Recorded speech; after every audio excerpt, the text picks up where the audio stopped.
Like when you said he's got the wheels, I was like, we got the pipe, we got the mud. Don't fuck with PJ Walker. He's got the wheels. He's got the matchup. Don't fuck with him. Yeah, that's scary. You're listening to Let's Talk Fantasy Football, where men of fantasy genius have realized, hey guys, we don't need real football skills to dominate on the fantasy field. Yeah. So slap on your pads and grab your helmet. Shit's about to get real. Welcome back, everybody, to another edition of Let's Talk Fantasy Football. I am your host tonight. My name is Nick Walsh, and I am here with my main bitch, my ride or die chick, Vinny Gonzalez. Vinny, what's going on, dude? That's the best title I've ever gotten in the intro. I mean, you are my main bitch, so I know, and you're mine. Or I guess well, you can't. Can we both be each other's main bitch, or is like someone the alpha there? I don't know. I don't know how the well, you're always the host, so I guess social dynamic works. You can be my daddy, and I'm definitely the bitch. Okay, well, fair enough. And not only am I here with my main bitch, Vinny Gonzalez, but we are also here with fearless leader Nick Schreck. Schreck, what's going on, man? Boys, what's up? It's great to be here, and the fun's in the shadow as you command your presence over Vinny. It's fun to see and hear each week, and now to be part of the action is it's a dream come true.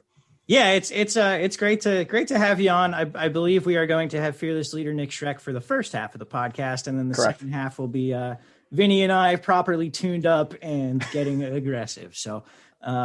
Look forward to it. Enjoy it as you do, or don't. I don't know what the fuck you do. But guys, we have a lot of games to go through. We have the Week 11 preview tonight. Week 10 was a son of a bitch of a week. It was a very low scoring, very weird week. Probably the lowest scoring week that I can really remember. Schreck, how did it treat you? It was actually probably some of my best performances of the season. So that tells you everything you need to know about my fantasy season. When it's bad for everybody, it's good for Shrek, baby. So good week 10 for me. Bad weeks 1 through 9 for me. Vinny, how about you? How did you turn out? Bad again. I am on a straight decline to like in every league actually. So I'm not enjoying this season anymore. Yeah, no, it was tough for me too. I lost in I think like 3 out of my 4 leagues or 4 main leagues or whatever, and then had like a DFS week where I like thought I had a chance, and then the Rams just Vinny, Jared Goff did not throw any touchdowns to wide receivers or to anyone. Never been more frustrated in my entire life. I was just like, how is this dude slinging? And it was just no touchdowns, and it was like inches away from like at least salvageable, and then it was just like nah. And then he fumbled and he wound up with 10 fucking points. Yeah, I was frustrated and I was exhausted. I hadn't gotten much sleep the night before, and I fell asleep as the Sunday night game was starting and completely missed it because I was just like, today is fucking terrible. But anyway, let's jump into week 11 now that we have discussed the triumphs and woes of week 10. 4 teams on bye here: the Giants, the Bills, the Bears, and the Niners. I hope I got those right. I'm pretty sure that I did. Some big time fantasy players, Josh Allen, we love you and we miss you and we can't wait till you're back. But I think for the most part, I mean, the Giants, the Bears, and the Niners haven't really been huge fantasy performers in terms of their players. So not too bad on that front. And I guess let's jump right into the games. And we're going to start with Philadelphia at Cleveland. Cleveland is a 3-point favorite with an over under of 47.5. I updated all of these spreads and over unders like 20 minutes before the podcast. So we know that they are accurate as of the recording on Friday night. Philly came out of their bye and looked fucking terrible. We know that Cleveland's defense is not great. Vinny, do you expect anything out of Carson Wentz this week? He's got to get his shit together, like bottom line. Sucks, I don't, right? Yeah, he's definitely bad. Like at one point we thought he was, possibly an MVP candidate, like that one year when they won the Super Bowl, and everyone knows the story. And just hasn't been good ever since. He never has gotten back in that groove. But long story short, I don't know if we can expect anything better out of him, especially going to Cleveland where the weather again is going to be dog shit. It's not going to be as windy as last week, but it is going to rain. So it's going to be a tough ask for him to just kind of turn it around. But this is one of those weeks where we feel very down on the Eagles and just talk shit about them, and then somehow they'll pull this out. So, but analytically speaking, right now, I can't expect a whole lot out of Wentz, and I think that's going to cause some problems for obviously the guys around him too, despite the good matchup. Fair enough. Schreck, would you be looking to play any of his pass catchers? I feel like Dallas Goedert is the one that people really expected a lot out of and didn't get much. And then Travis Fulgham as well put up a very disappointing week. So do you want to rebound with any of those guys? I think the only one I'm rebounding with is Dallas Goedert. I think he's the only one going back to the well. Browns have yielded the league's 6th most catches to tight ends. Goddard played a season high 93% of the Phillies' offensive snaps last week. Carson Wentz is bad, but in a good matchup with the opportunity, I think he's the only one that I'll go back to the well for. It's Dallas Goedert. Okay. I like that. It's worth noting that the target share last week was very, very flat. Jalen Reagor led with 7. Dallas Goedert and Greg Ward each had 6. And then Fulgham, Sanders, and Richard Rodgers each had 5. So a little bit of a dick rod sighting out there. Reagor and Fulgham were the only guys over 20% air yard share. I kind of like both of them. Not that I would be going out of my way to play them, but I don't think they're bad starts actively. And then Miles Sanders, we obviously need to talk about. He came back, looked really good, and took the majority of the work. And then Boston Scott got a long touchdown, and Corey Clement got the 1 touchdown on his 1 carry, which was fucking nonsense. Are you guys both like all in on Sanders again? Do you have any reservations about him? It's not. It's not a textbook great matchup, but I think you're playing him if you have him. He's finally healthy. I still think he's the guy. So if you own him, you're playing him. Not the dream matchup, but it is what it is. Yeah, I think I agree. And then to throw another wrench in this, I guess a little bit, Doug Peterson is like, we're going to employ more of running back by committee. So take that for what you will. We saw kind of little treats of it last week, which sucked a lot. But I think just Miles Sanders is like fucking good and should be the lead dog. And I don't understand why they're not handing over the full bell cow responsibilities to him. So hopefully he just gets lucky that they don't take him out of the game and lands a touchdown for you this week.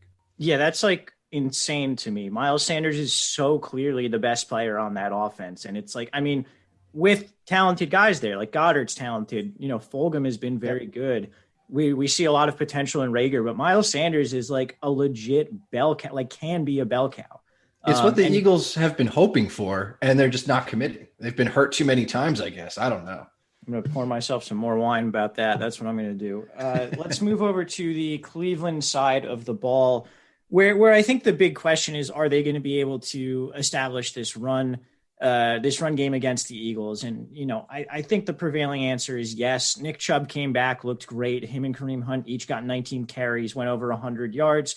Chubb would have had 2 touchdowns if he didn't go out at the 1 at the end of that game. Very smart stuff, but obviously not fun for fantasy owners. So what do you guys think here? Can the Browns dictate this game plan? And Schreck, I'll start with you because the Browns have, when they can play their game, they do it really well. And when they can't, it becomes a shit show for them. Yeah, I think it's you're going to put Nick Chubb and Kareem Hunt out there. They're despite what that split's going to be, they're both going to come out as running back 2s. I think they're going to be able to control the game here, and I think the Browns I think it's a good game, but I think the Browns have their way. And I tip my hand there; they'll be my pick for the win here. But yeah, I think you're rolling them out at running back, and I have confidence they can run their game plan here against the Eagles. Vin, what do you think about the Browns running backs? You're in on both of them? Yeah, I think you have to, as far as, the rest of the season goes. They looked fantastic. And again, to harp on the weather, it's going to be another run heavy game because it's just going to be pouring rain. So I think Nick Chubb, again, double-digit carries, double-digit touches, probably a touchdown or 2. And then Kareem Hunt looked the best he's ever looked. If they get Wyatt Teller back, and he's a better complementary back, I think. Than having the full workload, it seems. Also, it's kind of hard to tell because Teller definitely helps this run game a bunch. So it's kind of hard to talk shit on what Hunt was not able to do while Chubb was gone. But yeah, both those guys smash plays. All right. In terms of their pass catchers, we had Jarvis Landry lead the way with air yards and targets, I believe. And then Rashard Higgins Higgins had more air yards, 38%. Landry had 33% of the air yards and 26% of the targets. It's been hard to gauge because their past two games have both been bad weather games.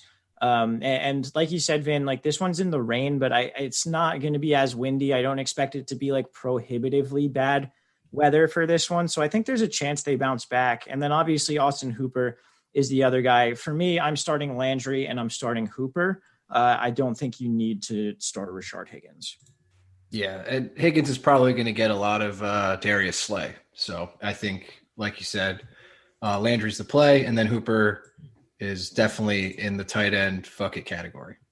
Yeah, only 2 targets this past week, but I mean, tight end the number one tight end was Mark Andrews, and he had 7 catches for 61 yards. That is such fucking nonsense.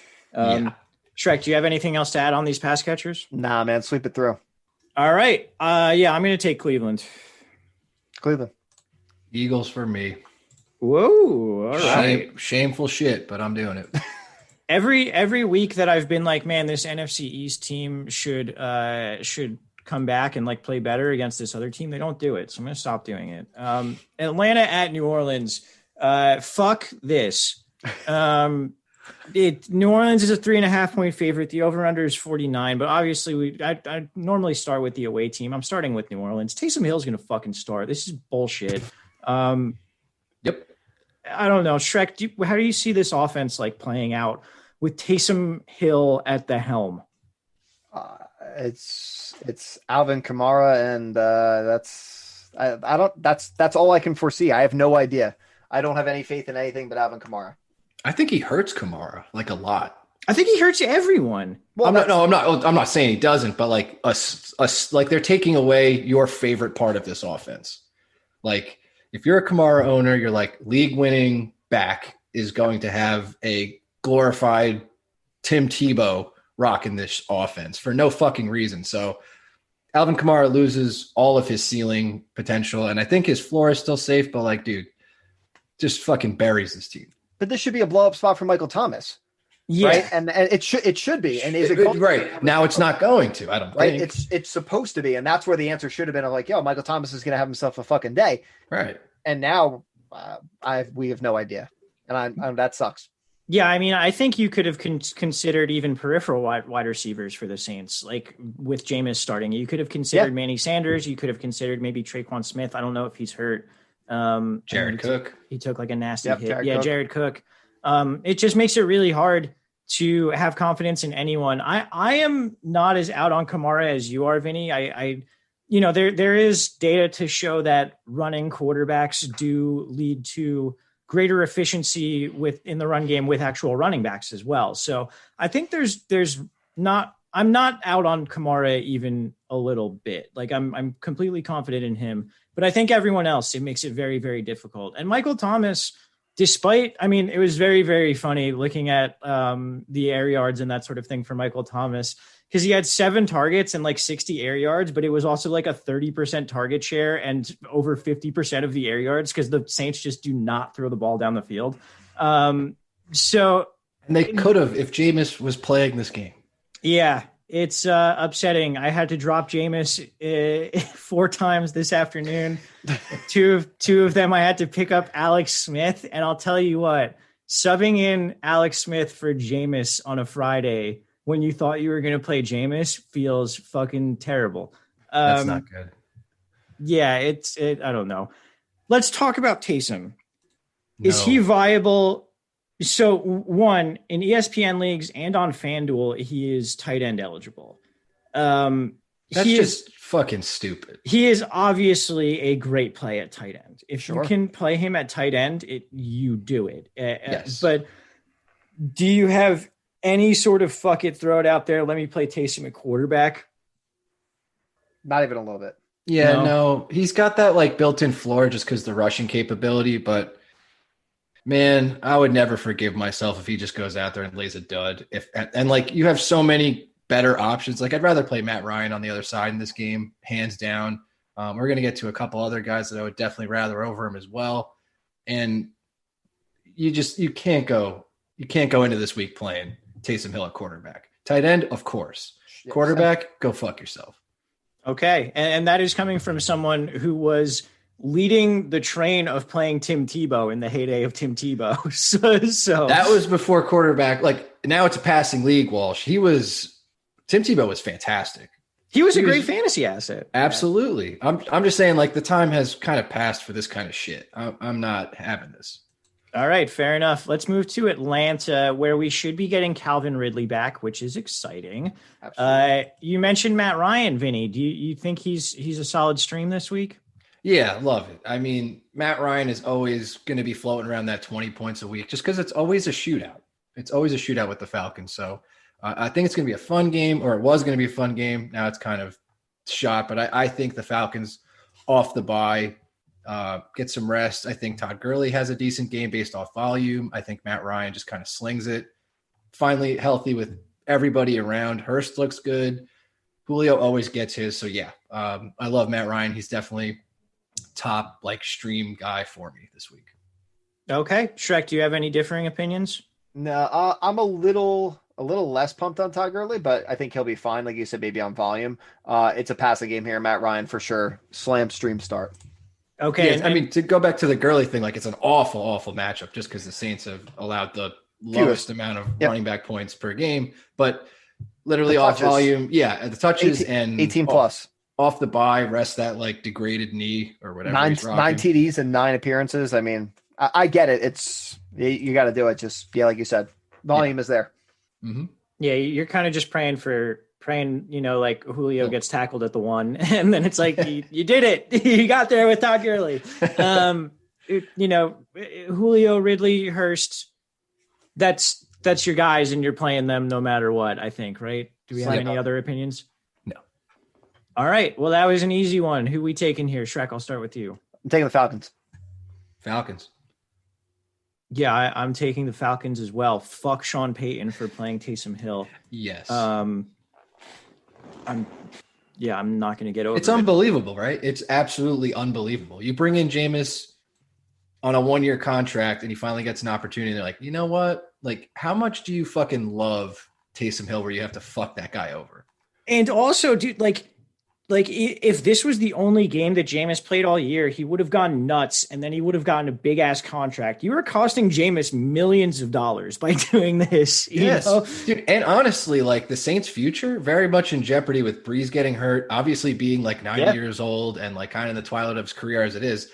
Could have potentially groom Jameis into a guy that doesn't turn it over. I don't know. He loves doing that, but it would have been fun to watch Jameis again. Yeah. Whatever. Let's just move on. Detroit at Carolina. The Lions are a 2-point favorite with an over-under of 46.5. This is a game that did flip. Carolina actually started as a 2-point favorite, but then as the week went on, it seems that Stafford is going to play and Teddy Bridgewater is not going to play. So starting on the Detroit side of the ball, Stafford's in. DeAndre Swift. Tough one. On Thursday, he apparently has a concussion. I don't know if that's like he got one in practice or like he just got late onset symptoms or what the situation is, but he is out. Sucks to suck, Schreck. You were going to play him against me. Everyone's going to go wild. He was going to go absolutely fucking nuts in this game. Also, Kenny Golladay and Danny Amendola are out. So for our starting skill position players for the Lions, we are looking at Adrian Peterson with some Kerryon Johnson mixed in. We are looking at Marvin Jones, Marvin Hall, and Quintez Cephas as the 3 wide receivers. And we are looking at the Hawk Daddy with the Q tag again, coming off a bad week.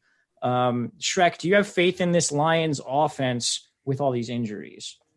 Faith, no, but for fantasy, you don't need a ton of faith. It's Marvin Jones and Hawk Daddy for me. I think you can play both of them. Okay. Vin, do you have opinions on other guys or reinforcing Shrek's opinions there? I'll reinforce. The only thing I'm just confused about is, well, I'm not confused actually. Matt Patricia is just a dog shit coach. Matthew Stafford's thumb is like ripped, and they have a short week playing on Thanksgiving. Everybody on the offense that's good is out. I thought this was a place where you just sit Matthew Stafford down and just kind of deal with this, and then have a ball Thanksgiving versus the Texans, and they just seem to be throwing him out there with just a bunch of shit. So I'm very worried about this offense. Yeah, that's fair. I'm kind of in on AP this week. I mean, dude, Carolina's a great matchup for it. Yeah, but really? Yeah. You want to do that though? No, but like I will. That's what I mean. Like that fucking sucks. I don't know. It's certainly a high variance play. We know AP has not been efficient with his touches this year, but look, if he's going to go out there and it's like Todd Gurley, if he's going to go out there and get 18 touches, that's a guy you should be playing. So I don't know. That's the way I look at it. Agree on Marvin Jones, agree on Hawk Daddy. Marvin Hall is sort of like a throw him in there and pray that he catches a deep pass, which he did last week. So I think there's a little bit there, and that's about it, I think, for the Lions for me. I'm also not touching Stafford, despite the good matchup. You could sneakily pick him up if you have bench and play him on Thanksgiving. That's a good point. I like that. All right, Carolina's side. Teddy is not confirmed out, but he is basically out. And they haven't named a starter yet, but I assume it's going to be PJ Walker, former XFL, excellent player. I guess he was the best quarterback in the XFL. MVP. And yeah, this is a guy with the legs as well. He's got the wheels. He can throw the ball pretty well. It's a pretty soft matchup. Vinny, am I digging too deep? I just heard, like when you said he's got the wheels, I was like, we got the pipe, we got the mud. Don't fuck with PJ Walker. He's got the wheels. He's got the matchup. Don't fuck with him. Yeah, that's scary. But I think I don't know. I thought about this for a while, and Teddy's been serviceable. When you look at it as a whole, he's had his ups and downs. I don't know if him being out necessarily moves the needle for me in any direction. So I think PJ Walker will be okay. And I think they're going to go with a rushing attack anyway. So I think PJ Walker has an opportunity to make some noise running the ball, as well as just Mike Davis smashing the shit out of this team. Yeah, that's where I think the best play in this game comes in, and it's Mike Davis. And he's been very disappointing for the past couple of weeks, but tough matchups. Tough matchups. I almost said months, in weeks. This is a good matchup for him. You just kind of got to hope he doesn't get taken out in the red zone like he has been in recent weeks. So we'll see. Schreck, are you in on Davis? Slam dunk. Running back 9 for me this week. Okay. What about these wide receivers? We've sort of been able to trust Robbie more or less, though he was a little disappointing this past week. It was a DJ Moore week. Where do we rank these guys? How are we looking, Schreck? Robbie Anderson is more reliable option for me. So if you have both, he would be over DJ Moore. I think they're close. I've been riding the DJ Moore train frustratingly in a lot of leagues. Not a league of record, but I think you can play both of them. But I think if you have to play one of them, it's Robbie Anderson. More confidence for me. Okay. Vin, any differing opinions there? No, I'm just struggling to, project these guys because I think Teddy prefers Robbie. So I think that's why he's been getting peppered with targets. So with Teddy out, I think that just kind of fucks up the whole thing. So I really don't even know what to think. And if I have a chance to sit any of these guys for some guy in a better matchup or anything like that, I think I'm going to take it, especially for this one. When I said, it's a rushing attack kind of game. So I think their ceilings are down and their floors are unknown. So I'm kind of out on all of them, even though it's a good matchup. Okay, fair enough. I think I'd be on Robbie if I'm on anyone, but it is difficult, and it's definitely Robbie, DJ, and then Curtis Samuel for me in that order. I am going to take Carolina. PJ Walker gets the win. Schreck, who do you got? Hawk Daddy, baby. Give me the lines. All right. Jesus Christ. Panthers. All right. New England at Houston. New England is a 2-point favorite. The over-under here is 48.5. I don't know why. That's low, right? I think this game could be a lot of fun. The Texans kind of suck, and the Patriots aren't great either. I don't know. Bad defenses. So I'm ready. Yeah. I mean, dude, hit that over if you're so inclined. I already did. All right, let's start with New England, where it makes for a great matchup for Cam. That was the one where I dropped James Walsh today, and Cam was there. Hey, wait, hold on. You're playing Cam, so you got to love it. Like, I mean, he's got the rushing floor, so he's built in, but. Yeah, you gotta love something here, dude. It's the matchup. It's great. Yeah, it's a good matchup. Cam's going to do well in it. It's going to be tight. I'm excited there. I also think you can kind of sneaky get away with Burkhead and Harris. Vinny, what do you think about that? Dude, you have been for the last couple of weeks, and it's kind of like that denial game that at least I play with myself, where I'm just like, these guys are unplayable. I wouldn't touch them, and they've been really fucking good. And then, oddly enough, James White has been the one who suffered basically all season. So. Yeah, I think James White isn't doing dick.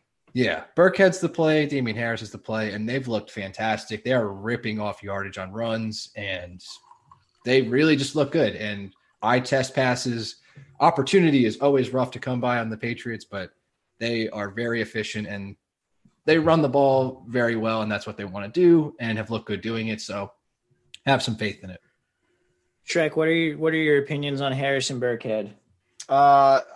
I mean, they're both plays. Harris is a slam dunk. Obviously, Houston very bad, giving up a league high 154 rushing yards a game on average. Like you said, I mean, when you really look at it, like Burkhead he's got touch counts of 15 and 10 in the last 2 weeks.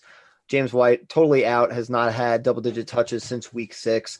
Burkhead's more of a flex for me, but I think you can roll both of them. All right, fair enough. And then I think the other guy we need to talk about is Jacoby Myers. A star has been born, it seems like, and he's legitimate. The target volume is there. He is clearly good. Cam clearly likes throwing to him. I think it's him, and you can throw N'Keal Harry and Damiere Byrd to the wayside. All about that.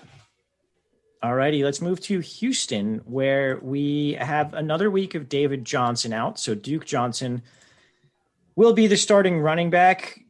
You know, he really disappointed against Cleveland, but I think the weather might have had something to do with that.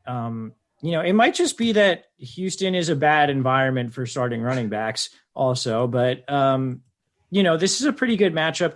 This Patriots defense isn't what we thought it was coming into the year. So I'm in on a Duke rebound, I think. Schreck, you're nodding. You're about that too? Hell yeah, brother. New England giving up 4.6 yards a carry, 140 total yards a game.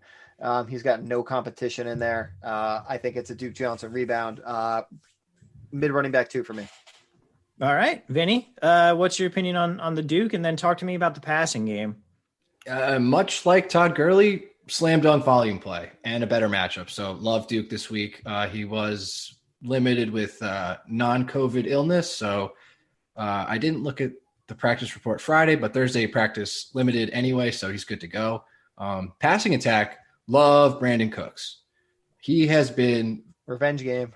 Oh fuck, good. I didn't even take that into account. Neither did I. All right, slam dunk that harder. And he's been better than Will Fuller, and I don't really know what Flip had to switch, but it's definitely Bill O'Brien leaving, and they're just like, hey, let's throw to the guy that we fucking gave up a second round pick for. And Will Fuller, not to say that he's going to have a bad game, but I think just Brandon Cooks is demanding more of a target share, and I think has a better chance to go off more reliably in this game. You're still playing Will Fuller, but I just think Cooks is expected to have a blow up. Yeah, Gilmore is questionable. He hasn't played the last couple of weeks, so it would be a return from injury if he does play. So, Patriots are ripe for a picking in terms of the pass game and the run game and pretty much everything. Also, Gilmore would probably see a lot more Fuller than Cooks. Talking this through kind of convinced me that maybe I should hit this over with you. I've actually put more money on it that now that we've been talking. Well, fair enough. I am going to take New England, I think. No, fuck that. Houston. No, I don't know. They both. I'm taking the Texans. All right. Patriots.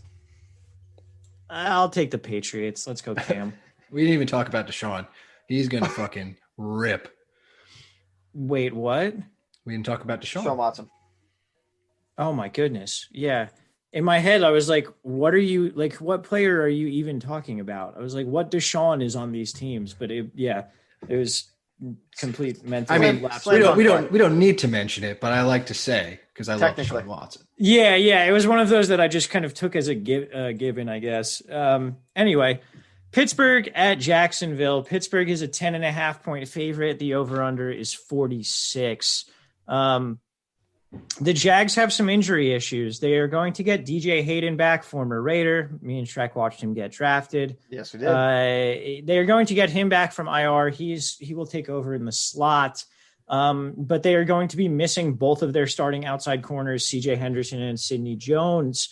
On offense, they are also going to be missing Laviska Shenault and James O'Shaughnessy. So we will see how those opportunities sort of play in there.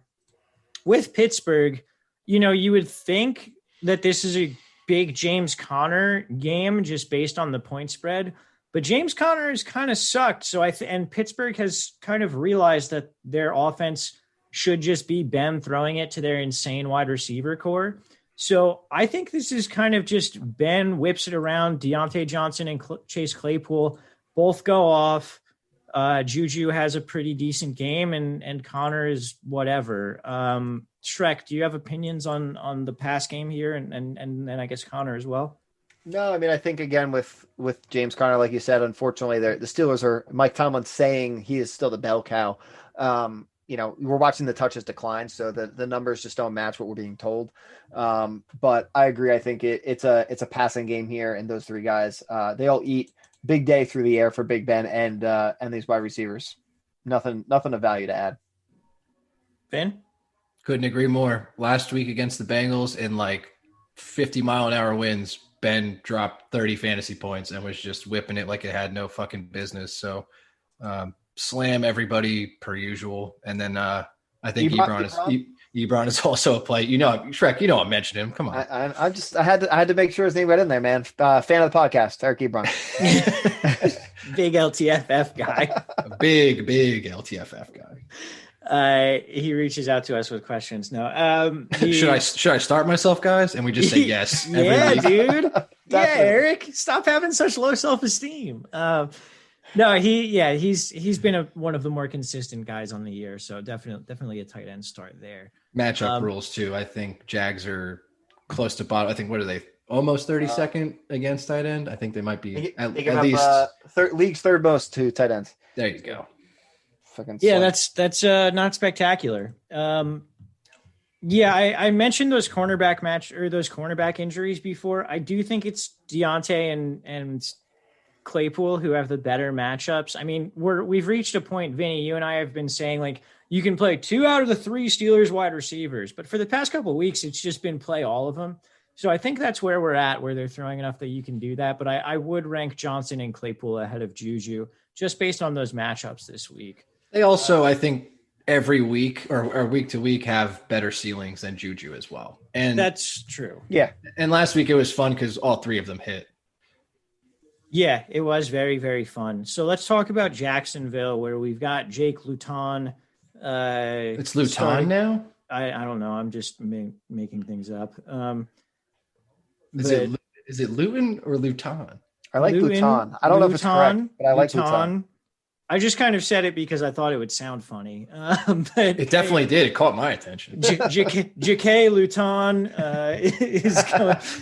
will be playing in this game again. It's a tough matchup. Pittsburgh has one of the best defenses, if not the best in the league. They get a ton of pressure on the quarterback.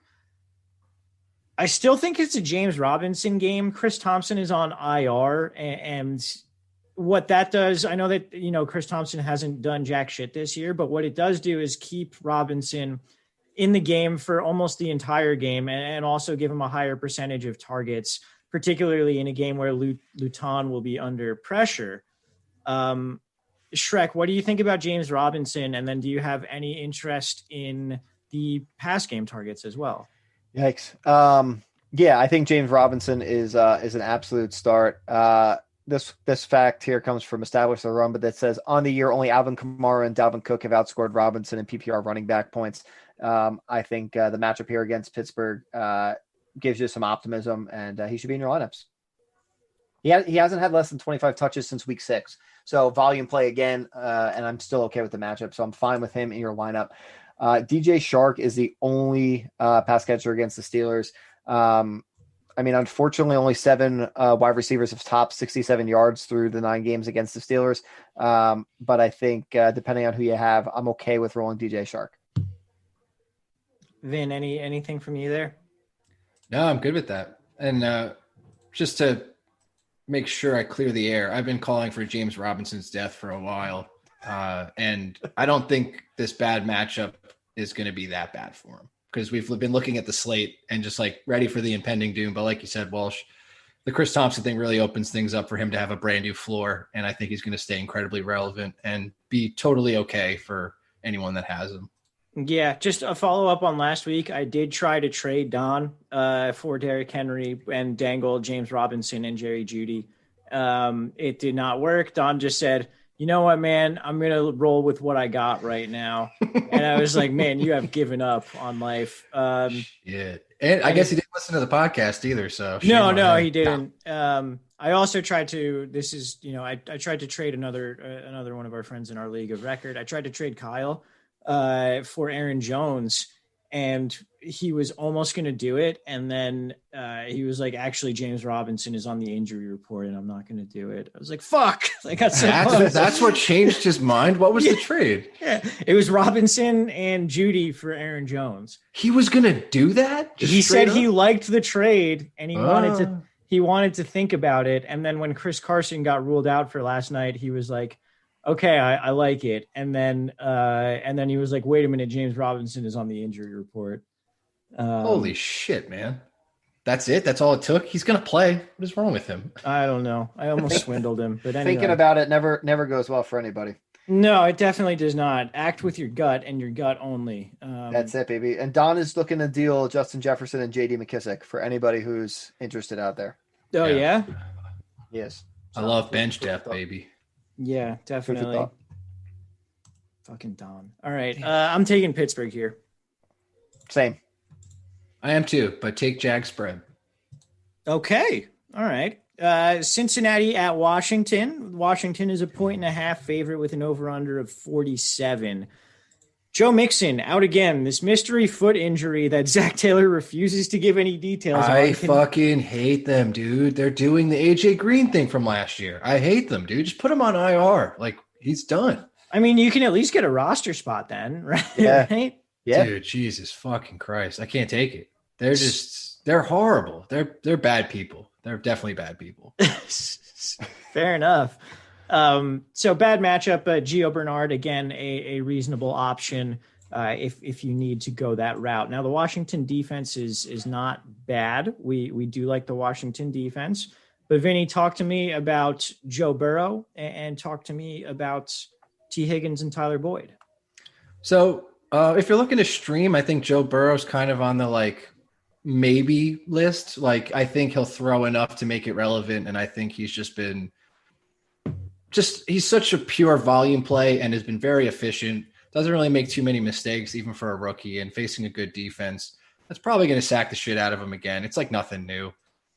No matter if they're playing a bad pass rush team or a good one, he's going to get sacked. So I still think he churns out a decent game. Definitely low ceiling, but still one based on volume if you're still strapped for a quarterback. T. Higgins, every week, starter. I don't think we need to talk about that anymore. He is a fucking stud, and I love him, and I think this team is going to be great in 3 years, and so much good stuff is going to happen to me because of it. But yeah, T. Higgins, always play him. I think Tyler Boyd is the roughest matchup, but still Joe Burrow's favorite target. I think even though T. Higgins is coming out as a stud, I think Tyler Boyd's still the most talented guy in this offense, and I think he'll get his. AJ Green's still teetering on the unplayable side for me. Yeah. And I think that's pretty much it for this offense. Walsh, you said Gio Bernard, of course, volume play, and really a good steal off the waiver wire. Looking at you, Schreck, good shit. Until further notice. So I think that's about it. I have nothing to add. Okay. Well, there we have it. Auden Tate got another 4 targets this past week. How about it? That's what he does, man.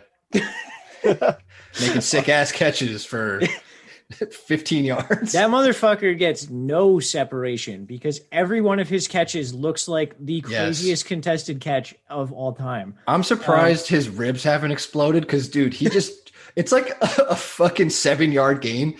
He'll do the highest vertical he can to catch it and just land on his cage. I'm just like, he's going to die. All right, let's talk about Washington, where Alex Smith threw for 390 yards this past week. Jared Goff Jr. Yeah, and J.D. McKissick has 29 targets over the past 2 weeks. So up is down, left is right, black is purple. Send this team to the sun. Yeah, Schreck, what do you think about Alex Smith? Because as I said, I do need to start him in 2 leagues this week. He's gonna just give you a shit ton of yards. I mean, I'm trying to find where I had my stat on him. It was fucking trash, but he's accounting for 1 touchdown across 3 2020 appearances. The Bengals obviously giving up the 6th most fantasy QB points. He's got wide receivers, running backs. Everyone's got a good matchup here against the Bengals. So I think they crush the ball on the ground. Smith throws the ball a lot, but I think it's yards. Maybe you get a touchdown or 2 out of him. But I mean, your lack of enthusiasm when you said, "Hey, I picked him up on Friday," and that's how my week's going, tells you everything you need to know about the Alex Smith start, Walsh. Fair enough. Vin, do you have opinions on McKissick? And then I guess Gibson, right? We need to talk about Antonio Gibson, who got 2 touchdowns this past week and is legitimately good, it seems like. Yeah, Gibson's great. And I think despite like the massive JD McKissick usage, they're still peppering targets. That's the wrong, not peppering. They're dashing targets over to Antonio Gibson. So I think it's slowly turning in that direction where Gibson's going to be like their bell cow by the end of the year or next year. Still a very muddled mess in next year, but with guys coming back, but whatever, neither here nor there. I think Gibson is a great play. I think that there's a chance that the football team just kind of gets out to a little bit of an edge on the Bengals early. And then I think Gibson will eventually, he'll see more of the field, and Bengals have been gashed for over 5 yards a carry. So this is a very Gibson-esque game, but so was last week. And I was tilting my balls off until halftime. Yeah. When McKissick got that 2-yard rushing touchdown, I thought I was going to kill someone. Yeah. So the way that happened was it was like 4th and long, and Smith hit Thomas on like a play that was like, oh my God, he might have dropped it. So they rushed up to the line and still had McKissick in. So I think okay. This all makes sense now. It absolutely could have been a 3 touchdown game for Gibson if they were, not behind and panicking on a rush play. So I don't know. I just think, like I said last week too, I'm anticipating McKissick to kind of dissipate and then Gibson come into the fold more. And I honestly, I think they both have good games, but I think Gibson is the one you want to play. Yeah, I would prefer playing Gibson over McKissick. McKissick, it is interesting because he plays about half of his snaps in the slot. He splits time there with Steven Sims. We need to talk about McLaurin and Thomas. McLaurin is every week wide receiver 1, put him in there. Very, very obvious type of person. We thought maybe Alex Smith was going to decrease what he was doing, and that's just not the case. He is a big time baller. He's just fucking good, man. Logan Thomas is getting like 4 catches a game, which at tight end is enough. Top 10 play every week. Get him in. It's not even a joke. It's just how it is. And then I think the other thing we do need to address is that Dontrell Inman is questionable for this game, and he might come back. He hasn't played since he got hurt in week 7, and Cam Sims has kind of come on in the past couple weeks. I've heard rumblings of maybe you play Cam Sims in this good matchup if you're desperate at wide receiver. Don't do that if Dontrell Inman is active, because Cam Sims will likely not be a full-time wide receiver. That's all I have to say on that one. Do you guys have anything else on this game? I'm going to say don't do that anyway. Yeah, I'm out either way. Let's take the pressure off yourself, and you don't have to do that. All right, fair enough. I will take the Bengals.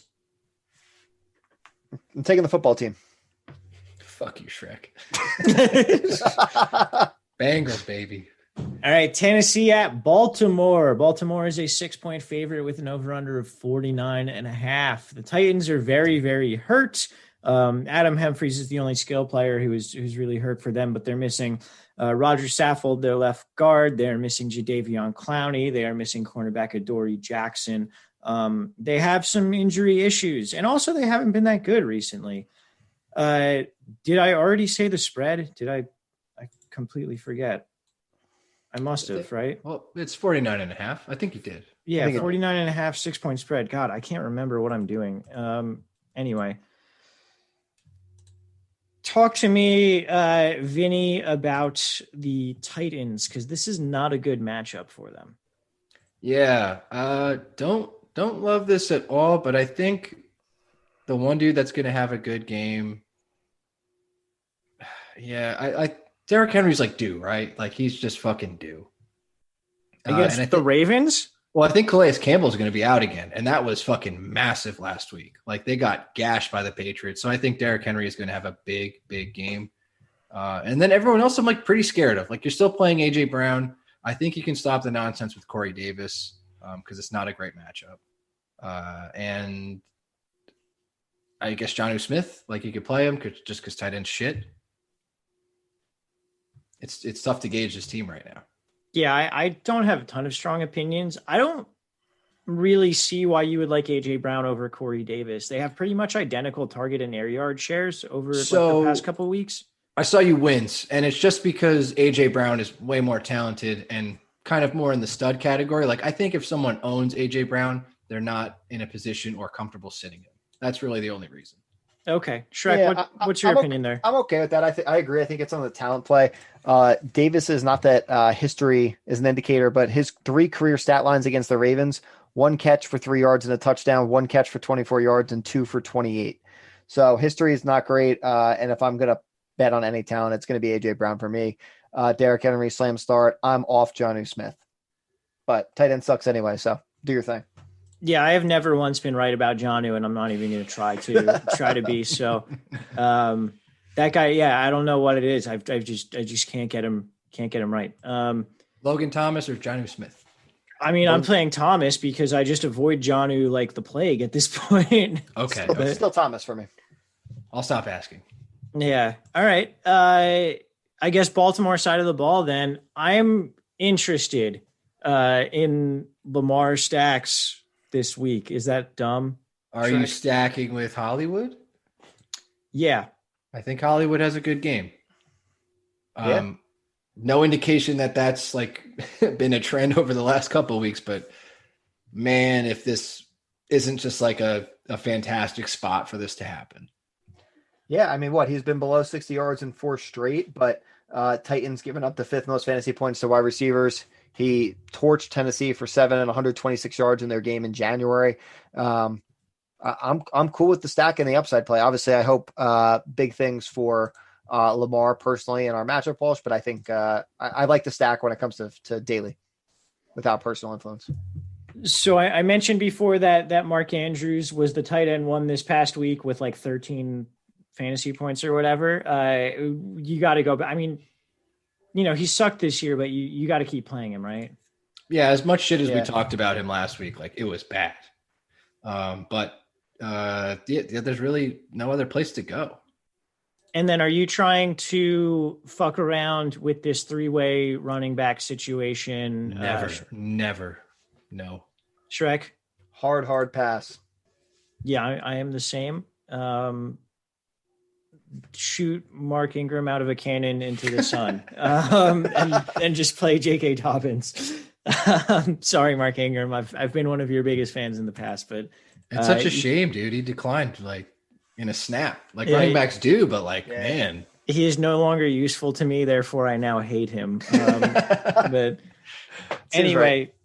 I think that about does it for this game. Vinny, who do you got? I'm going to go with the Ravens. Yeah, Ravens. Me too. Sleep it through. All righty then. That is going to do it for the first half. We'll be back with 6 more games. I believe it will just be Vinny and myself, but we will get you through those 6 games, and we'll be back in just a moment. You're listening to Let's Talk Fantasy Football, home of the brutally honest fantasy advice you've always needed. All right, guys, we are back. It is just me and Vinny now. Fearless leader Schreck has left, so now you've got LTFF After Dark, as we like to call it. I don't think we've ever called it that before, but that's okay. We will now. Yeah, LTFF After Dark is here. It's me and Vinny. Shrek's gone. No parents, no rules. We got 6 games for you, and we're going to get on through them. So, Vinny, let's start with Miami at the Denver Broncos. Miami is a 3.5-point favorite. The over-under is 45. I bet way too much on the Miami side. Is that a dumb bet? I mean, last week I was saying Miami was a trap. Miami's definitely a trap again, but I don't doubt you for doing that, or I don't think you shouldn't have bet them that. But you know what I mean? Yeah. No, for sure. The Miami side is interesting, right? On the offense, Tua's been good, but he's okay. Yeah, I mean, fantasy-wise, he's not someone that I'm looking at because he's had between 23 and 28 passing attempts each game. And he adds, he had some rushing equity, but not enough to where I think it makes up for that kind of low volume. And their defense has been good enough that they haven't needed Tua to do more than that. And they're really not asking him to do more than that. So I am not in on Tua here. Yeah, and I don't necessarily think this is going to be any sort of shootout, obviously. Drew Lock in question, and the Denver defense is I guess they could get after Tua. I don't know. It just seems like it's going to hit the under and be a shitty everybody's running the ball kind of game. Yes. Yeah, I think that's correct. I mean, with Miami, there's a chance Matt Breida comes back. When he has played, he hasn't really been a huge factor in this backfield. So I guess the question for them is, do you trust Salvon Ahmed? Ahmed? I think it's pronounced Ahmed. Is it really? Yeah, that's a thing with that name is it's pronounced like it has a K in it. Yeah. I mean, isn't it crazy when you learn like Younghoe Koo? It's me and Vinny are both extremely stupid and I'm just trying not to cultured. I'm not trying to be insensitive or anything. It's just the way I read it is always phonetically, and English is stupid. So when you speak phonetically about different kind of names, I come off like an idiot, like I just did. So I believe you are correct, Walsh. But I do think that Ahmed is a play. Yeah, very, very much agree with that. I was disappointed I wasn't able to grab him in leagues where he was available this week. But, he's this might be a thing. Washington University University of Washington, whatever it is. They are known for running a spread offense. Ahmed and Myles Gaskin are both graduates, or maybe not graduates, but are both, both played at Washington, and Chan Gailey loves the spread offense. So I guess they just didn't consult Chan Gailey when they signed Breida and Jordan Howard, who has now been cut. But it seems he's found the guys that he likes for his system. And those are the guys that they're going to go with. So I am in on him. And then in the passing game, we saw Parker get targets, but not really do anything. We saw Jakeem Grant get a couple targets. It's really tough to find any sort of anything that you really like for fantasy in this passing game. Yeah, no, straight up. You're totally right. And even with a guy like Mike Gesicki, who we've kind of considered week to week, is just dead and gone, which we've labeled a few times, but it just needs to be reiterated because I still think people are playing him or just saying, fuck it. But his snap count has gone up and down, and his air yards are there, but he's not on the field when that happened. It's just, he's a horrible tight end play. Again, the market is awful, but You don't have to play Mike Gesicki. Figure something else out. And then definitely don't do that. Yeah. And then like Parker, sure. It's just he has no ceiling. And then Jakeem Grant absolutely has no ceiling or floor. You don't know what's going to happen. So, yeah, you want to avoid everybody on this offense like the play besides Ahmed. Yeah, pretty much agreed there. We mentioned Tua's attempts.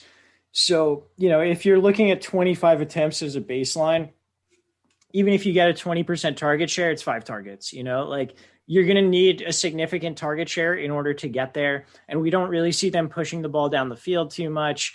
It just becomes really difficult to project anything significant there. So Denver side, Drew Lock seems to be truly questionable. And he also sucks. He sucks really bad. Sucks so much balls, dude. He is not good. He threw 4 interceptions against the Raiders. He's not even on the fun list anymore, dude. He had us going for a little bit with the Falcons. Like, dude, I just wish he kind of sucked like that next second half against the Falcons. But fucking hey, man, he is a bad quarterback.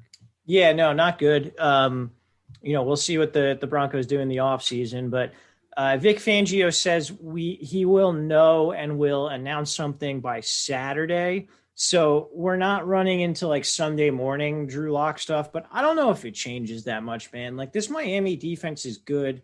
Their implied point total is not high. Their backfield is a split. I don't think you should play Gordon or Lindsey. And I don't think you should play anyone else. Like, Noah Fant is questionable, but should play. But like, I don't know, man. Like, I just don't see it. I think Noah Fant is fine if he goes. Like, what the hell else are you gonna do? I guess. I'm fine with that. Tight end sucks balls. You're right. Yeah. I'm totally in on that. Everything else totally out. Jerry Jeudy is going to be on Xavier Howard, who has shut down every single person he's played against. Get the fuck out of here with that play. And Melvin Gordon, Phillip Lindsay, I'm so sick of this shit. We thought we were on Lindsay. Doesn't do that well. Like, it's just, what do you want us to do week to week? It's fucked. I'm sure someone is going to be screwed into playing either of these guys. I don't think either is a good play, and I think you're doomed anyway. Yeah, the one guy in the pass game who I'm actually like mildly on is KJ Hamler outside of Fant, because Hamler has 10 targets each of the past 2 weeks. We've talked about how fun he is, but he's like awesome, and he could break a big play.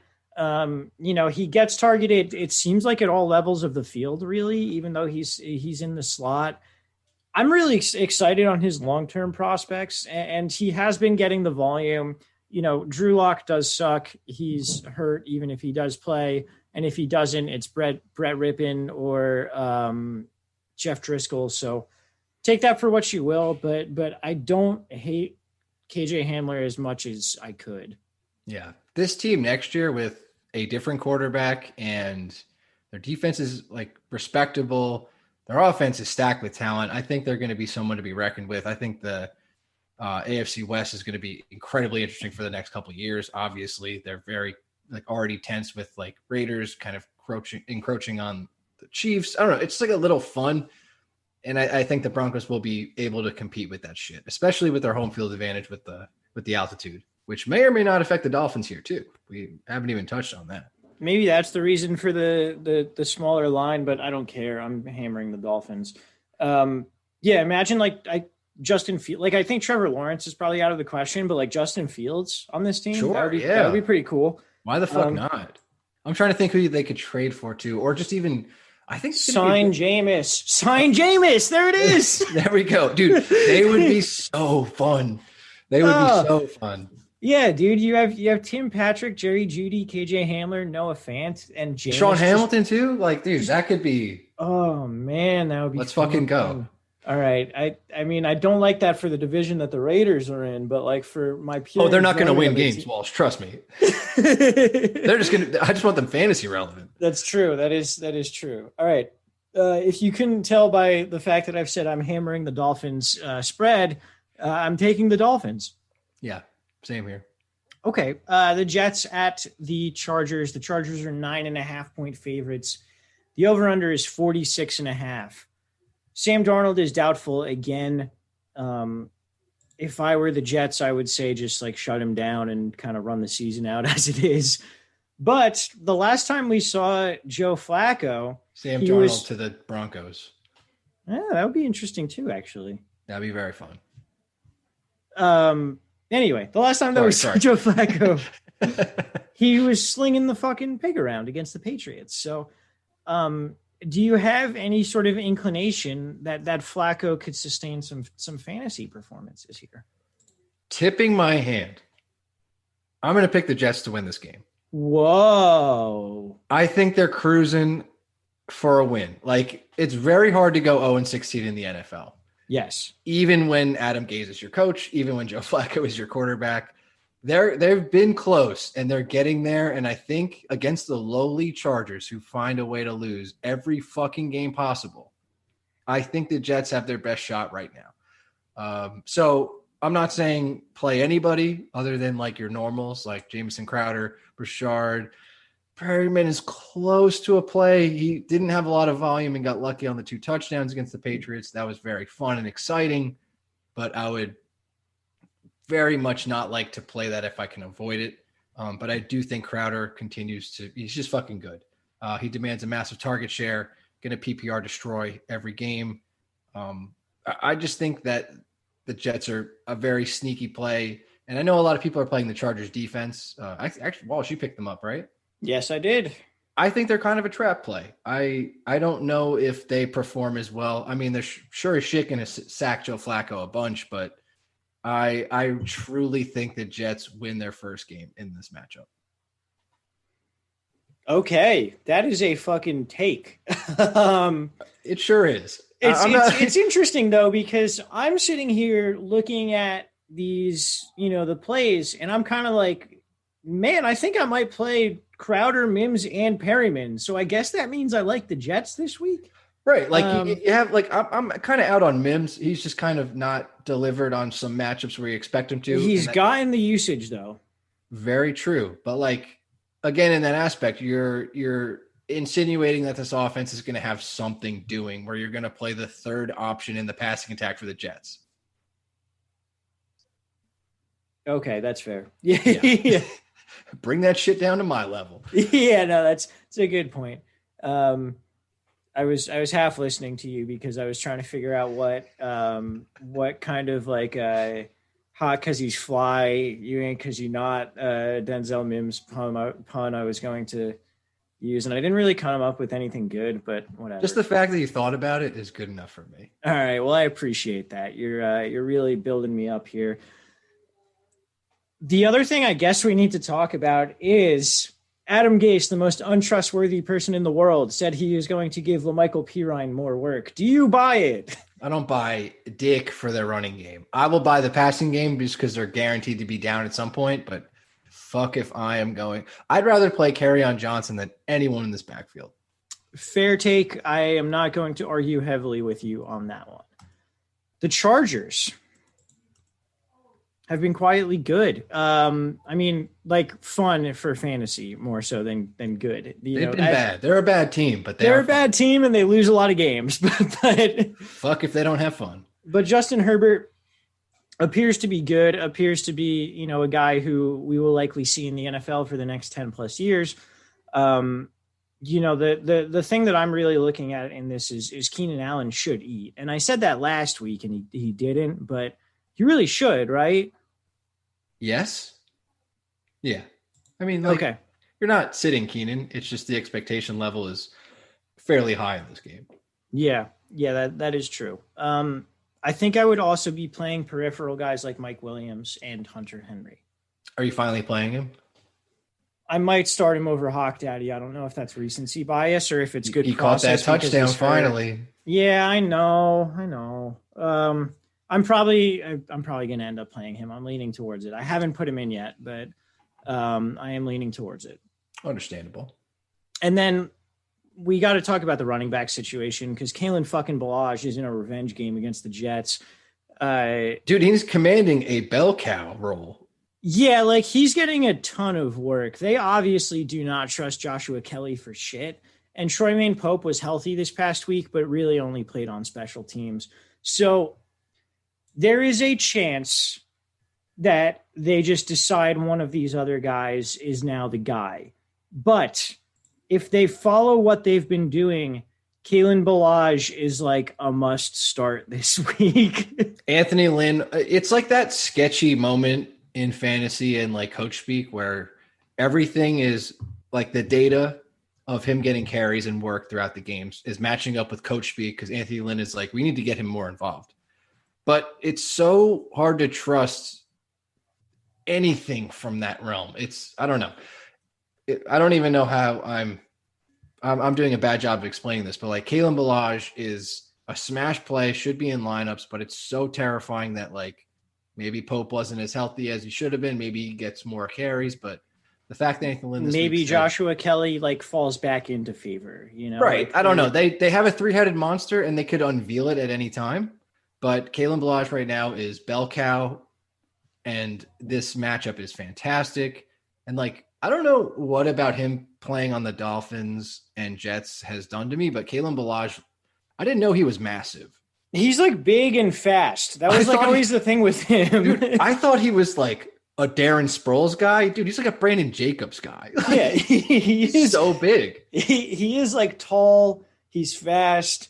He seems to be kind of good based on the past couple of weeks. I don't know. I mean, just to hammer this home, past 2 games against the Raiders, he had 15 carries, 3 targets, 2 catches. And then against the Dolphins, 18 carries, 6 targets, 5 catches. Like, motherfucker is getting you 18 touches this game. It would seem to would be the most likely outcome.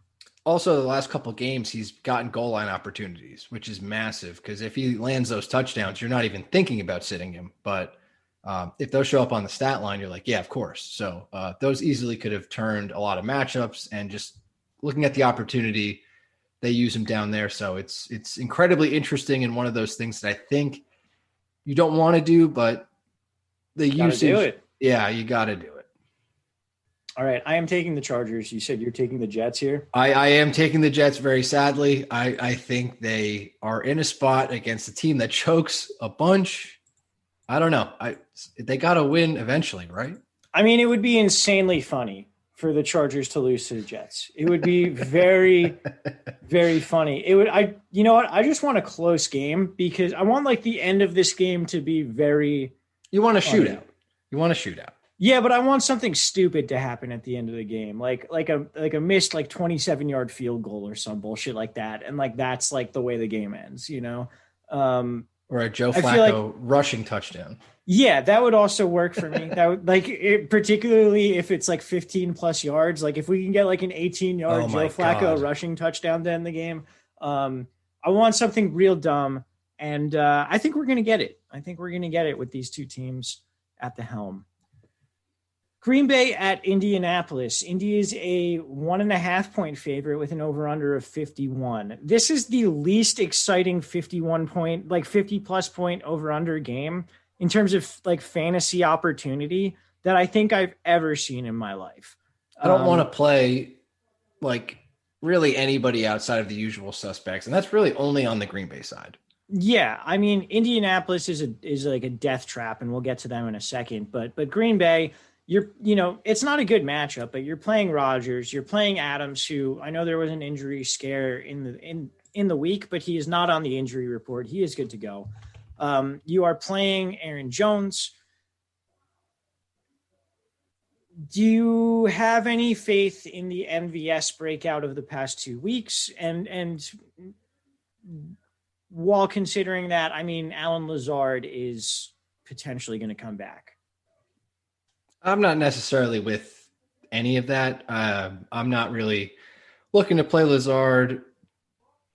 No, I'm going to stay away from the MVS. We missed out on the Jags game, which was his best opportunity to perform. And he did in that horrible weather game where, Jesus Christ, we just whiffed on that, but it is what it is. I will say I am not scared of the Colts defense at all. They have played not great teams with not great matchups and have slammed, especially fantasy wise. So I think their stats are heavily inflated. I think Aaron Rodgers is the best quarterback they have faced this season. That is not an exaggeration. They have played the Jaguars, the Vikings, the Jets, the Bears, the Browns, the Bengals. And the Bengals like almost won that game. Yeah, they fucked them up in the first half and then just like shut off. So like Baker did a good job against them too. So I am not scared at all. I think if you're a person that has been playing the Colts defense, I think you can look elsewhere. Yeah, I don't know. I don't buy the Colts defense really for shit. Like they've been fantastic. They have very talented guys, but I think they've just had a fantastic schedule up until literally now. So not worried about anything for Rodgers. Adams is going to smack. Aaron Jones will be fine. All good things. All right. Do you have any interest in Jamal Williams? No. Okay, I do not either.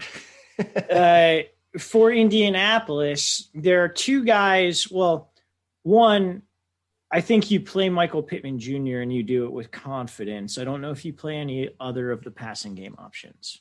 I think you have to play Pittman, right? Like it's he's right. Good. He's like a legit, very good wide receiver, I think. Yeah, like finally healthy, good matchup. He won't be on Jair Alexander. That'll probably be T.Y. Hilton just sucking it up, take him up for the team. Great matchup otherwise. And I think like, especially with the latest going over 100 yards and all those targets, like go for it, man. Absolutely go for it. Yeah, I mean, 20% of the team's target share, 35% of their air yard share over the past 2 weeks in a very, very good matchup. So big fan of that. Are you rolling Nyheim Hines back out there after his big week? Yeah, I will. I don't consider that really chasing points either. I think Nyheim Hines has been far and away the best back. Jonathan Taylor sucks. Jordan Wilkins has been better than him. And I think the upside lies with Hines. So I am all in on Nyheim Hines, ready for disappointment. Yeah, I think that's what you kind of have to be at this point. He's clearly the best play out of the three guys, but also just know that your floor is like 3 catches for 14 yards, you know, like that's, I mean, like to say it like blankly, Frank Reich, hot hand coach all the way through running back wise. Yes. So Nyheim Hines was fantastic on Thursday night against the Titans, rode the hot hand with Nyheim Hines, rushing, passing, got everything. We could see that flip in a second and go all to Jordan Wilkins, or all of a sudden Jonathan Taylor winds up with 2 rushing touchdowns and 20 yards. So you know what you're doing, but the upside is too great. And I think if you're playing the Packers, you're going to be down anyway. So. Yeah, I very much agree. I think the Packers are going to win this game. I am going to bet their money line. What do you think here? Yeah, I'm actually shocked the Colts are favored right now. It kind of makes me scared because Packers are such a public team. And yeah, that's true. Colts laying 1 is whenever I see a team laying 1, that team always slams. It happened last week against the Titans. Colts were, I think, -1. Everyone's been. Yeah, but the Titans aren't good. No, but like at the time, that was a scary bet. It was like, yeah. Oh, shit. Like, and also to that game, like, how the fuck are the Titans so bad where Henry averages 5.7 a carry and you lose the game? You're a scumbag team. You just suck. Like, you're a bad team. Their defense is bad and their offensive line sucks now. But yeah, but like still, you can't average that, man. Like per carry and then still lose by like what? They lost by like 20. It was insane. So anytime I see the -1, I'm always sketched out. But I do agree that the Packers money line is the play. All right, fair enough. Before we get into the last 3 games, I would like to say that I'm drinking rosé, I think, for the first time in my life, and I get it. Good. I get why chicks love that shit now. Yeah, like rosé is delicious. I ordered a 6-pack of wine bottles from like one of those things that's like a scam that tries, like, when you order it, it takes like $100 off your order, but then it signs you up for a subscription service. Yes. And I immediately canceled the subscription service, so I won. But the point is, one of the bottles was rosé, and I'm drinking it, and I don't think I've ever had it before, and it is really, really good. And I get it now. I understand it, chicks and gay dudes. I understand why you do this all the time. It's very yummy. Yeah, it's delicious. And I wish I drank it. I wish I didn't wait till I was 29 to drink it. Anyway. You've actually never tried like even a sip until Dude, I don't think I've ever had it. I was thinking about it as I poured this out. I was like, I don't think I've ever fucking had rosé. And now I have. Shit. Yeah. Anyway, Dallas at Minnesota. Minnesota is a 7-point favorite with an over-under of 48. So the big news for Dallas here is they get Andy Dalton back from a concussion and COVID, which seem just like two terrible things to have back to back. 30 points. What was that? 30 points. Dalton will be fine. Okay. I'm kidding. It's awful. Yeah, no, I mean, I think that the Cowboys, they should come out of this better than they have for this season. But it's tough to trust anyone. Do you have anyone in this pass game that you particularly like? So not a lot of teams have been able to like do what they want to do against the Vikings because they played horrible teams. Like they just went against the Bears. They went against Detroit, fucked them up. I just think that this passing attack has a chance now that Dalton's back. So I don't hate Amari Cooper. I don't hate CeeDee Lamb. I think they both have pretty good games. And I think they have high ceilings, especially if they get behind. So I think you're kind of like safe to play either of them. And, coming off their bye, I think you're happy to plug and play them in, I don't want to say a high octane offense, but definitely one that could get going against a shitty Minnesota team that we think is good on defense now that they've played the Bears and Lions back to back. So I think it's a trap play, certainly in that aspect. And I'm not really scared. I'm not scared of the Vikings. And I know they've been a popular defense play. And I just think it's kind of the wrong move. Yeah, I'm kind of with you. And I know I said to start this podcast that I'm tired of saying NFC East teams are in like a get right spot. And I'm not going to do it anymore. But guess what? I'm doing it again. Kirk Cousins belongs in that division, dude. So his bones are like drawing back to this. Yeah, you're correct. Yeah, I'm fine with Cooper and to a lesser extent Lamb. Like I wouldn't be trying to play Gallup and Lamb. Oh, Gallup, no shot. Like Gallup's been dead for a while. I think CeeDee and Amari are straight up volume plays. Good matchup. And like at worst, this game goes the way you think it's going to go, and Dallas is going to be down, and Andy's going to have to throw a bunch. So their upside is immense. So here's the play that I like for this game is Ezekiel Elliott. I think this is an absolute get right spot for Zeke because the Vikings run defense has not been good. And what kind of got me thinking about this is I do like a spreadsheet each week of like composite scores for like adjusted line yards, which is sort of like running game effectiveness by Football Outsiders. So I take the offense's adjusted line yards, add it to the opponent's adjusted line yards given up, and divide that by 2 and look at that as a composite score. And Dallas has one of the best of the week this week. Minnesota has the actual best. So obviously when we get to that, Dalvin will be a great play as well. But Dallas has one of the best scores, actually the third best in that composite this week. So I think there's a chance, and it's not something I'm going to say like, bet the mortgage on.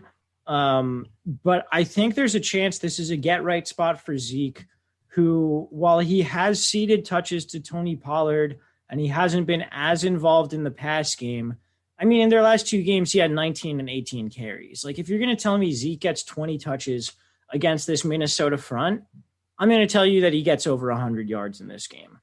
I'm right there with you. And we're literally talking shit about, like, the RB6 on the year. A lot of that is, bolstered up by, like, the Dak games. But, like, don't forget that Elliott is a fucking fantastic running back.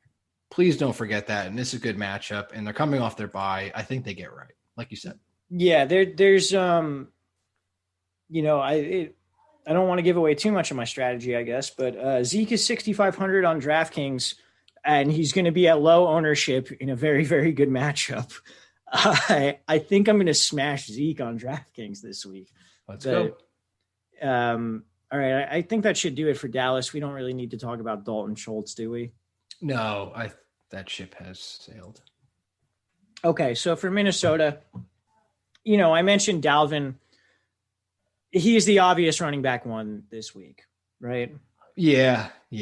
Obviously a down week against the Bears, kind of statistically expected, but he wasn't going to put up 40 a week every week. Amazing that he couldn't do that. Just kind of get over it and deal with it. And of course he's not going to do that shit, but great bounce back matchup here for Dalvin Cook. He's disgusting. He's good. He's going to wreck. Yeah, it's going to be a great game for him. Now, Irv Smith is questionable in the passing game. We saw Kyle Rudolph get a little bit more usage this past week, but I'm still not actively trying to play either of those guys. If Smith is out, maybe. Yeah, I guess so. You're right. Tight end's gross. I don't know. It's 2020. I think Kyle Rudolph was top 5 this week with those couple catches, which is disgusting. I actually want to look up what his stat line was. It wasn't bad for tight end. 5 targets, 4 catches, 63 yards. Yeah, that's really good, dude. That's top 5. That's top 5. Easily. It absolutely is. That sucks. I don't know. I'm not going back to Kyle Rudolph. Thielen and Jefferson, though, it's a great matchup. We kind of know the deal with these Vikings guys where early in the year, the wide receivers were going nuts and Dalvin was kind of not hitting his ceiling. And now recently Dalvin's been hitting his ceiling and the wide receivers haven't been going nuts. We did see Jefferson have a great game. Thielen got in the end zone. They both went off. Yeah, there's the thing with this Vikings offense is that it's very, very concentrated, but there's not a ton of it to go around. That's what I mean. It's the offense funnels through Dalvin Cook, and then it trickles down to how much can we get off play action, and am I going to target Adam Thielen 8 times a game? Am I going to throw it to Justin Jefferson while we're down? They haven't been down in a lot of games, and I don't really expect them to be down here, but I don't expect them to have an air assault either. So I'm kind of in the middle with both of these guys. You're playing Thielen. If you could sit Justin Jefferson, maybe even though it's a good matchup, I'm not sitting him. He's so good. That's what I'm saying. Against the Bears, I think a lot of people sat him just because. It was a bad matchup, and he was coming off a couple not great weeks. So I guess it's an easier call that I'm making it, but mentally, I'm having a tough time committing to those guys because I think just Dalvin Cook is the offense. Kirk sucks ass. I can't believe it took me that long to realize, but he sucks ass, and they don't command a target share that's mandatory for this offense. So I have a problem. Yeah, that's fine. It is such a concentrated offense, and the thing is they all have such high ceilings and such low floors, I think. Right. Which makes it really, really difficult because if the entirety of the Vikings offense goes through Jefferson, which is very, very possible, then obviously you don't want him on your bench, but he also has maybe a 3-point floor. So, right. Same thing with Thielen, honestly, they have the same upside, same floor. It's fucked up. Yeah, it's not great, but I think you have to play all of them in this situation. I am taking I'm taking the Cowboys. I'm taking the Cowboys. No, I'm taking the Cowboys. No, I'm taking the Cowboys. All for Silas. All for Silas. Oh man, that's dumb. That's dumb that we both just took the Cowboys. Money line. Yeah, no, I will absolutely be I'll be betting the Cowboys with the points, I think, this week. Kansas City at Las Vegas. That is the Sunday night game. Kansas City is an 8-point favorite with an over-under of 57. Are they forgetting that a couple weeks ago the Raiders beat the Chiefs? Is that what we're forgetting? They're an 8-point favorite? No. They were a 15-point favorite. Yeah, no, man. We talked about this before we got on. Andy Reid off the bye, always getting the Raiders. It's just a fucking – how can you do that to a division opponent? And you've seen this narrative that apparently the Raiders took like a victory lap on their bus around. Not only a lap, Walsh. It was just like John Gruden telling the bus driver to circle the stadium. So I don't know like what's real anymore. We got Joe Judge like fist fighting people. We got fucking Gruden taking off his mask and spitting on people, driving around the bus. I don't know what's going on in the NFL, but this is one of the funnier ones. It's like a harmless narrative, and then you're just like, oh, they're going to get fucked up by the Chiefs for doing that. Yeah, I think Andy Reid might hang like 60 on the Raiders this week. 60, you'd be lucky. They are going to come out no mercy. I'm terrified because it looks like a sweet matchup, especially after the last game where it was like competitive and closer than it would appear because the Raiders wound up running away with it a little bit. They played their best game ever, and I don't think they do it again. Like by no means. Yeah, it was like a weird game too because it was sort of just like they hit on a couple of deep balls, which is how the Raiders have gone. They've controlled the ball with the run game, and then they hit on a couple of deep balls. And if they do those two things, then they win the game. And that's sort of been their formula for success this year. I don't think it happens this week. I think Kansas City fucks them up. I think you play Mahomes. I think you play CEH. I think you play Hill. Sammy Watkins is questionable. So, I mean, I guess I wouldn't like delve too much further in there, but Kelsey might have like 250 yards and 4 touchdowns. Like this is all like within the realm of possibility here. Yeah, it's disgusting. I think they're just in such a prime spot to just slap ass. They're going to. So that being said, like as much as we love all the Chiefs, like Raiders garbage time or just catching up, like I think that Darren Waller is, I think, the highest ceiling guy you could play. Because he's always involved. You always want him to get going in the tight end like zone anyway, because the tight end is just trash. I think he's kind of been a disappointment lately. I think he has the highest floor out of all these, highest ceiling out of all these guys, just off of usage, the way like it's going to go. And as far as like other Raiders guys like Henry Ruggs or anybody that did good, like Aguilar last time, I'm out. Like I don't know. Despite how they performed last time, I'm just going with the volume play of Darren Waller. Everyone else I'm terrified of, even Jacobs. Yeah, Jacobs is scary. It's tough because it's theoretically a good matchup against this Chiefs run defense, which is not spectacular. But what you're afraid of is they get boat raced and he doesn't have a role. So Correct. that's kind of where that comes in. Also, Booker has been like way more involved than anyone would want if you're a Jacobs owner. Booker has been very, very good, but it's because they've been able to control the tempo and they've been able to get good games through both of them. So in a game where we don't expect them to be able to do that, I don't really know. I think the question comes in with these running backs where Jalen Richard is questionable. He would theoretically be like, the playing from behind by 2 scores running back. If he doesn't play, I guess, does that become Booker or does that become Jacobs? Because if it becomes Jacobs, then Jacobs has a very safe floor, but I don't know if they trust him like that. So It's difficult to really come to a conclusion. I still think you play Jacobs. I don't think you play Booker. And you don't play anyone else but Waller on this team. Yeah, I think you're totally right. All right. I am going to take the Chiefs. Me too. It Sorry, feels man. No, it feels like Sorry. shitty. I feel like a bitch like saying that because like the Raiders already beat them once this year, but just it's that's like the worst possible thing. Yeah. Them beating them is horrendous. All right, let's move to Monday Night Football where we have the Los Angeles Rams at the Tampa Bay Buccaneers. Tampa Bay is a 4-point favorite. The over-under is 48.5. I think this is going to be a snooze fest, dude. Yeah, I'm betting the under, and I'm also betting Tampa Bay. I think Tampa Bay, because here's the thing. Goff is terrible under pressure. Los Angeles has done a great job of keeping him out of those sort of situations this year. Hall of Fame left tackle Andrew Whitworth will be missing this game. Who we once saw take a victory lap around a field after getting ejected for throwing a punch. But that was the best game ever. Who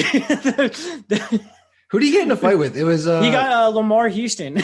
Yes, dude, that was fucking amazing. Dude, there's like a 15-minute delay on the Bengals versus the Raiders, which we went to. Raiders Bengals 2013, I want to say 2012. I think you're right, and it was just so fun. We were like on the 50-yard line with like million dollar tickets if it was like a good team. Yeah, but it's like $100 each. Yeah, it was like $100 a pop because it was the Bengals against the Raiders. But it was Carson Palmer's first game back against the Bengals. Lamar Houston and Andrew Whitworth got into a fist fight.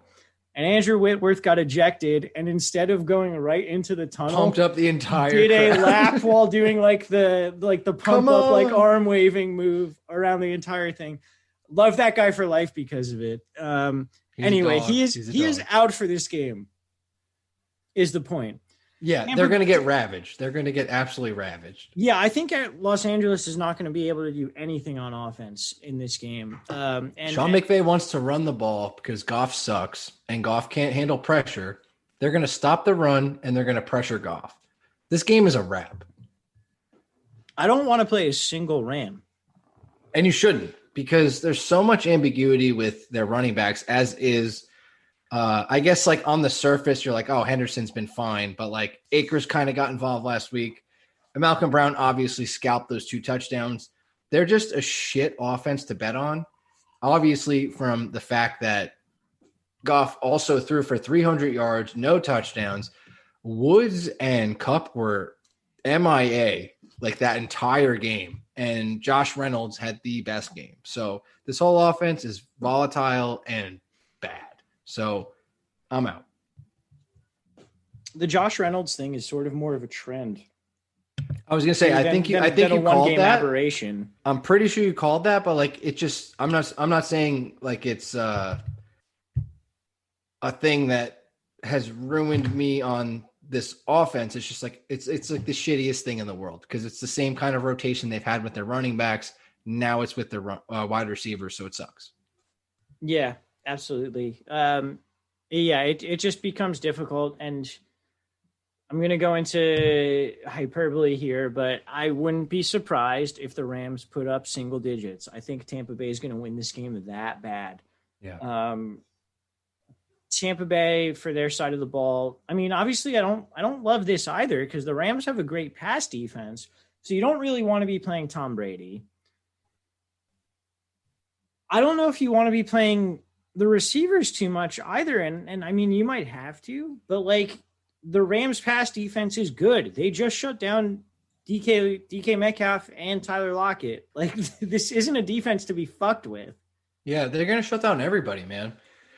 Like Chris Godwin, Mike Evans, Antonio Brown, their ceilings are shot.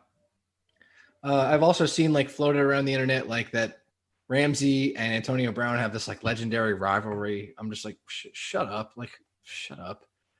I don't think he would even be on Antonio Brown. I don't even know where that's kind of coming from, but whatever. I don't know. I just see no upside in anybody in this game. There's literally no upside. Yeah, you can play Gronk because tight end sucks. And I think the one person you want to be playing in this game is Ronald motherfucking Jones. Dude, you can even play Fournette. I think the run game is very strong for this Buccaneers team. Yeah, it's weird and it's interesting because, you know, we were saying last week that for like Fournette being the top guy the 2 weeks before was kind of fool's gold because they were both weird game scripts. The Bucs got fucked up in the one game. They were losing to the Giants in the other game. And Ronald Jones had fumbled early in that game as well. And then he comes out. You see what Byron Leftwich said? No. He said, you can't keep disciplining a guy for making mistakes because everybody makes mistakes. And they just let Ronald Jones keep playing. And they wind up with a 98-yard touchdown run. So, he's like RB9 on the year too. Like he's like, I know, dude, he's been consistently good and surprisingly underwhelming at the same time.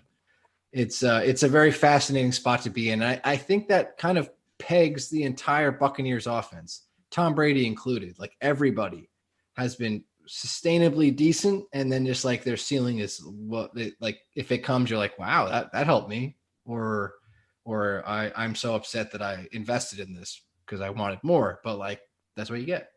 Yeah, it's tough, but I do think Ronald Jones is the best play in this game. I'm very glad this is not on the main slate for DraftKings, because I would be not having a good time with it. But yeah, I would be playing too much Ronald Jones. But anyway, I am taking Tampa Bay in a fucking blowout in this game. Yeah, I'll take the landslide Tampa Bay as well. All righty, that's going to do it for us for the Week 11 preview. Hopefully we were able to piece these two recordings together sufficiently, because I fucked up and ended the first one at halftime. If you didn't hear anything that wasn't seamless, then that was inside baseball for no reason, but whatever. I don't know if you got anything else for the people?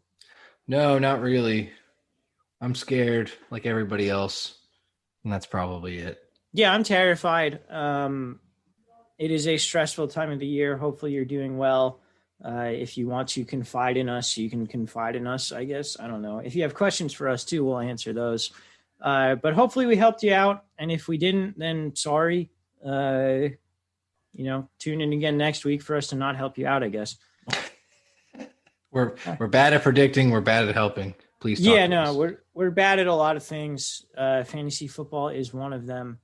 No, we're pretty good at that, I think. I don't know. Depends on the week. It does depend on the week. Maybe we are, maybe we aren't. Who knows? All right. That's going to do it for Let's Talk Fantasy Football. For Vinny, for Schreck, who was on for the first half of the podcast. That's right. I am Walsh. Later, podcast. This has been Let's Talk Fantasy Football. Thanks for listening.